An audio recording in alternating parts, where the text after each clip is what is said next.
Okay, I'm sitting down for this video because this is going to be a catch up from the kitchen. And while it's fresh in my mind from the range today, you'll be the same as me. You'll have looked at Ben Hogan's swing from like every known angle, and you'll have watched him in awe, the way he swung the club. And you'll have seen the videos that I did where Hogan used to put a belt round this arm attached to his body so that he would have to have this trail arm in the L through impact and everything. And he did the belt drill round his hips as well. And you know, just basically it all just suddenly, like a light bulb, fell into place at the range. The range session video is probably dropped, or it will drop. You're going to see what happens at the range. And I know a lot of people like say stuff like, you know, sometimes, I don't know, you know, you've heard the expression angel on your shoulder or something like that. And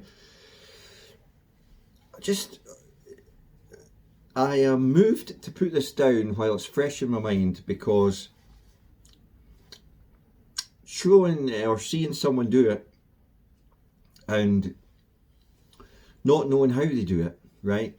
And then decoding the 45 throw up on the Varden triangle, finding that everything pulls up vertically and everything pulls down, right?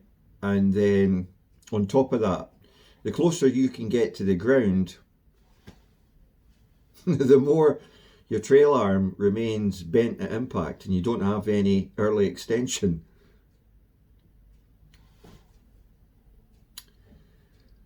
And all of this is through just two things. I mean, I'm going to pause it there because that is the most hallelujah moment I think I've ever had in almost 40 years of golf. What I just said there. Rewind that, listen to that again. And that is another thing that I have never ever heard a pro talk about or explain or show in all the years of playing golf and going for lessons. And it's not mysterious.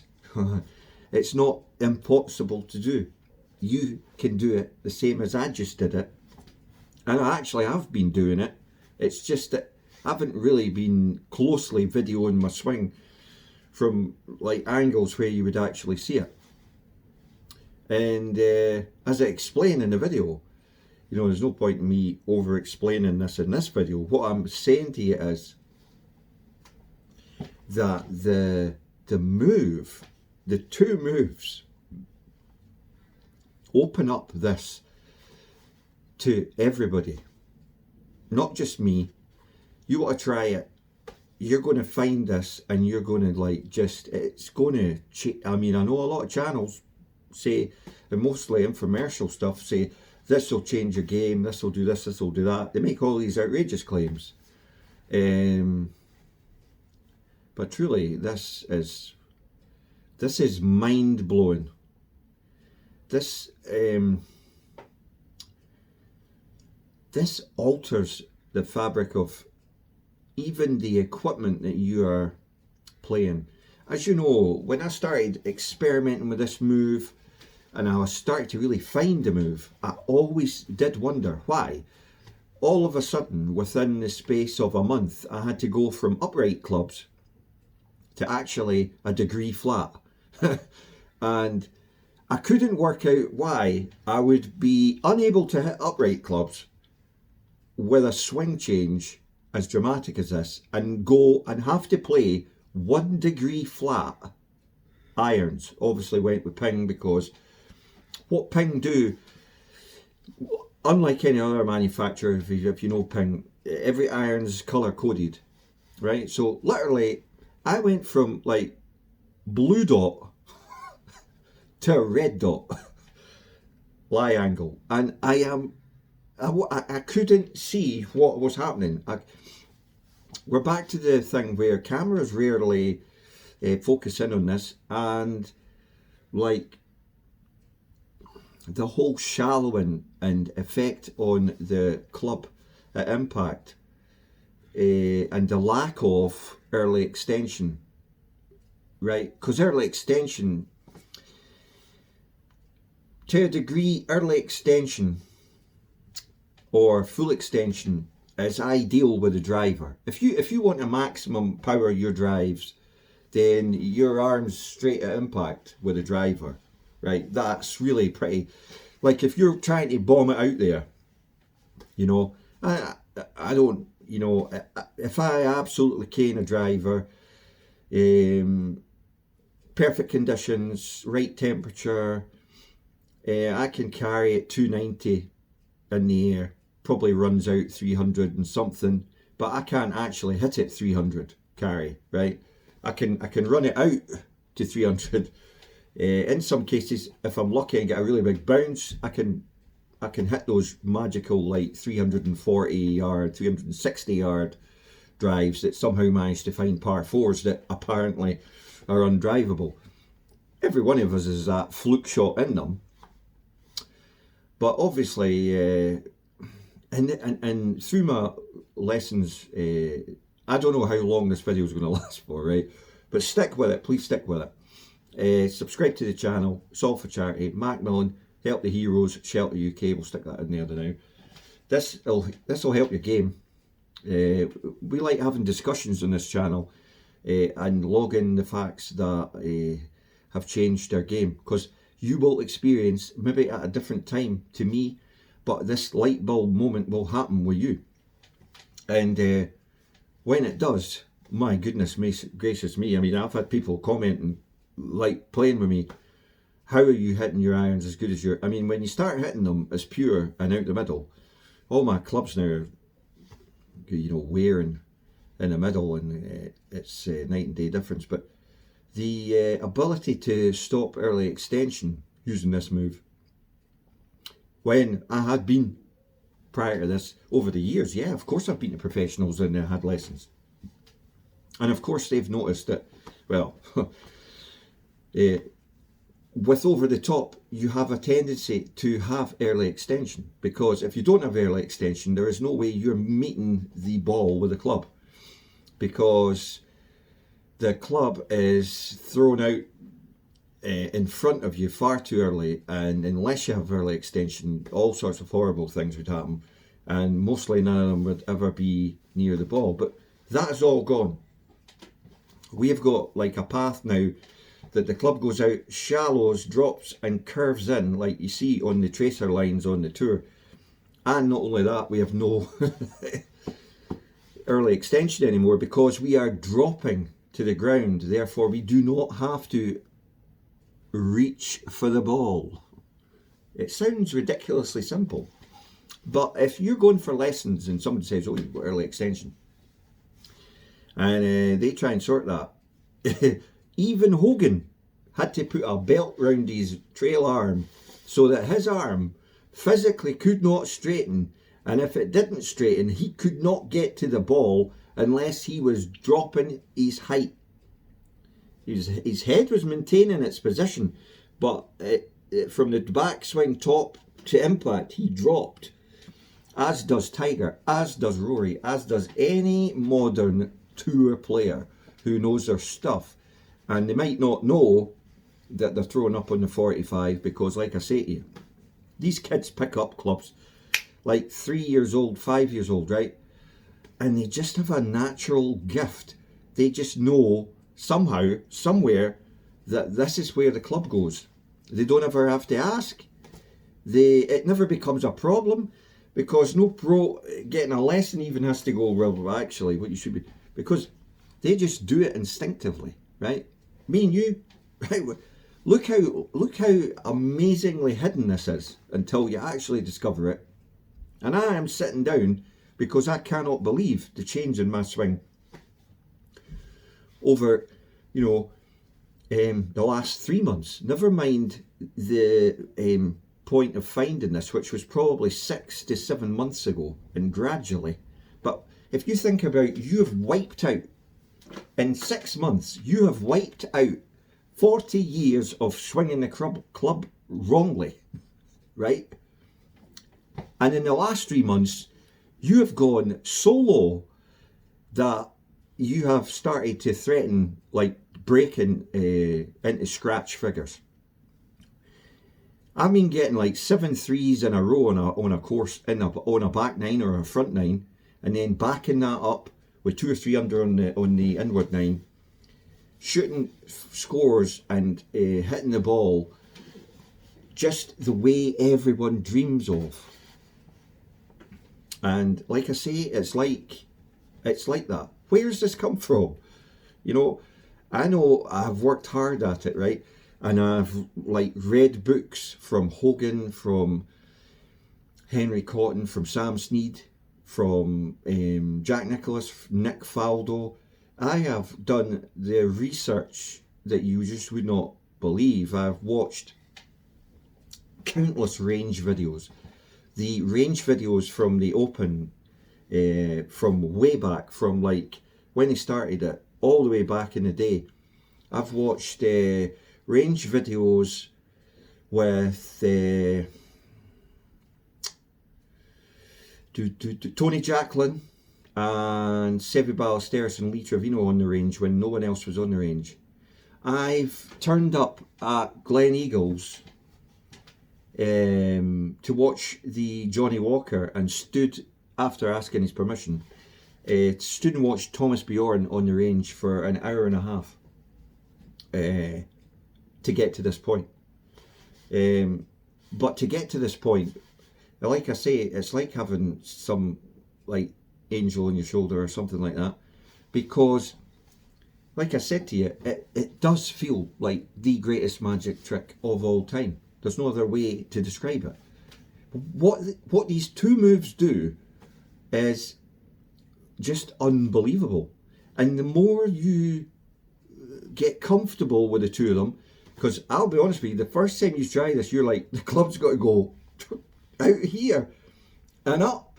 But like, what? You right? You'll be like, what? The more comfortable you get with this, and the more you play, the more you like remain in balance, right? And you find this, it's like pouring water.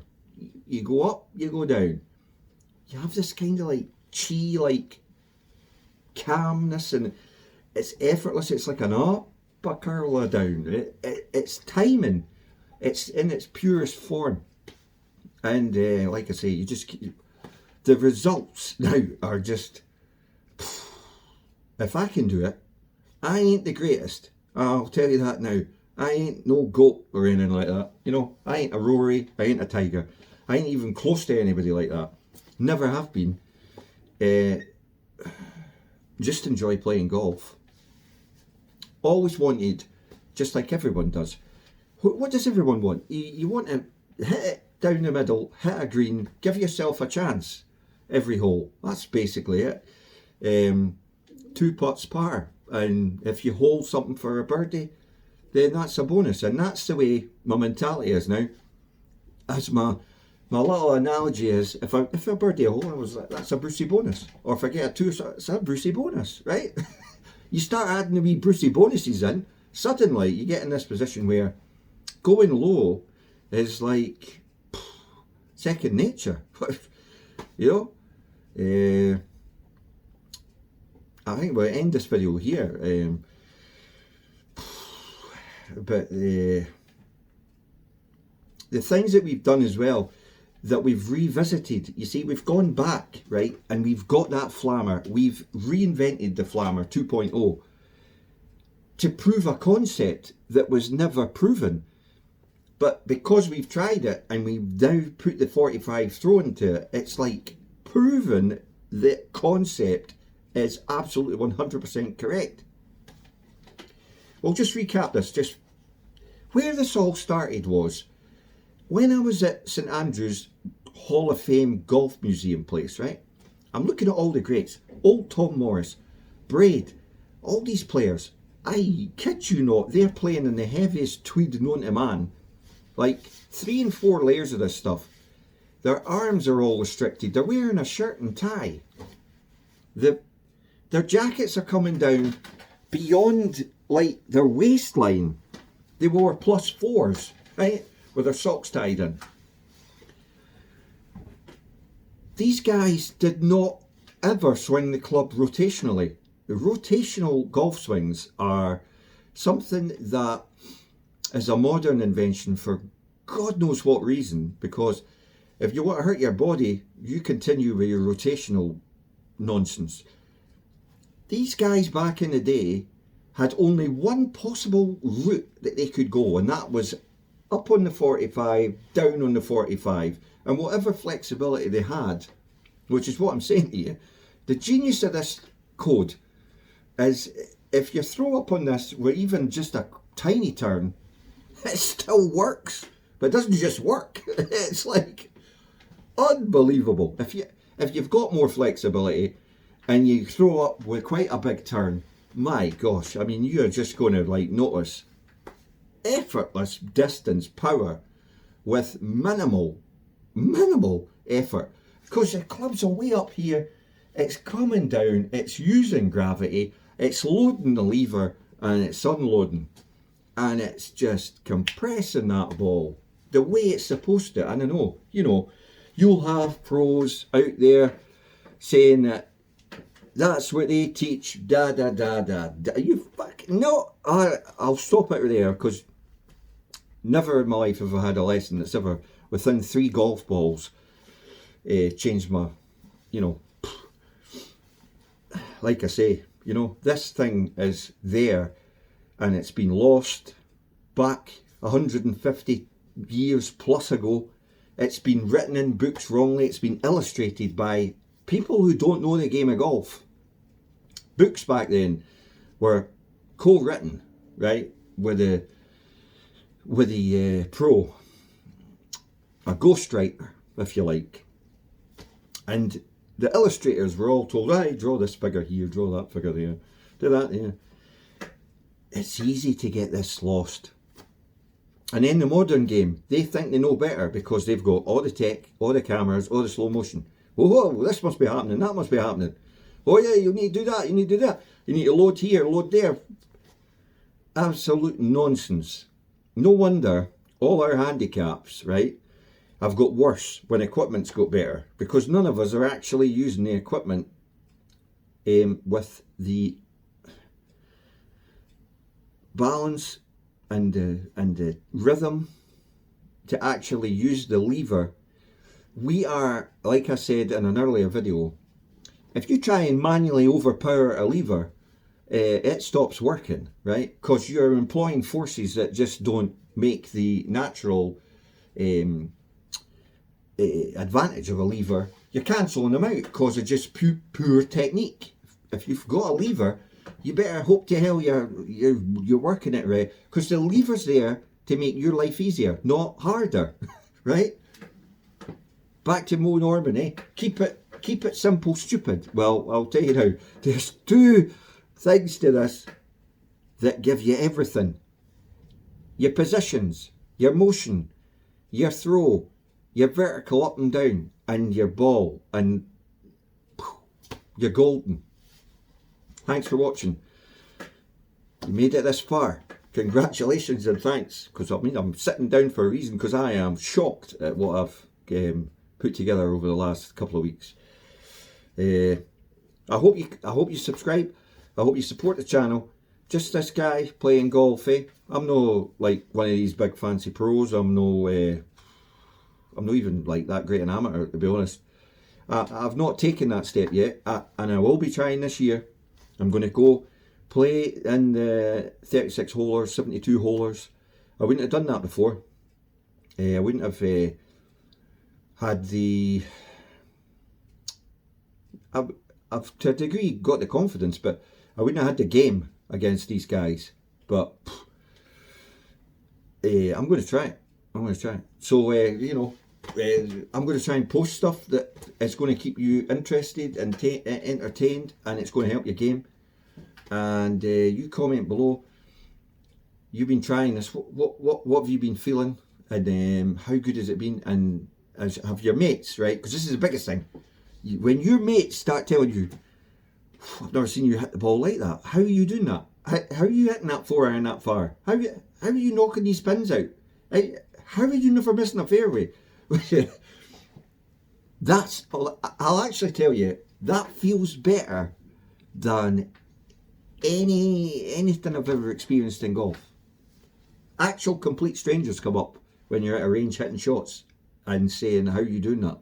It's like, I just light up every time somebody says that to me. This makes you feel chuffed, eh? And proud that you hung on in there, because I have been there with you guys. You know, you put the clubs away, right, and you say to yourself, "Oh my God, man, I'm not taking those clubs out." I got beat 7-6 in the club championship. I thought about putting my clubs away and never taking them back out again. But the guy that beat me, I did the video on it. That guy would have beaten anybody on that day. He was unstoppable. And sometimes you come up against someone who's unbeatable on the day. You could throw the kitchen sink at him. He would just have brushed it off, and you would have just, nothing you can do about it. They get the ball in the hole before you can. There is nothing you can do about that. And that's what's so great about match play. So did I chuck the clubs away and forget about them for a couple of months? No. I got back on that horse, and that's my advice to you guys, is no matter how bad your golf is, there's always hope at the end of the tunnel, or the next day things could be totally different. It was like that old Callaway ad. Golf's the greatest game in the world, because the next shot could be the best shot that always brings you back.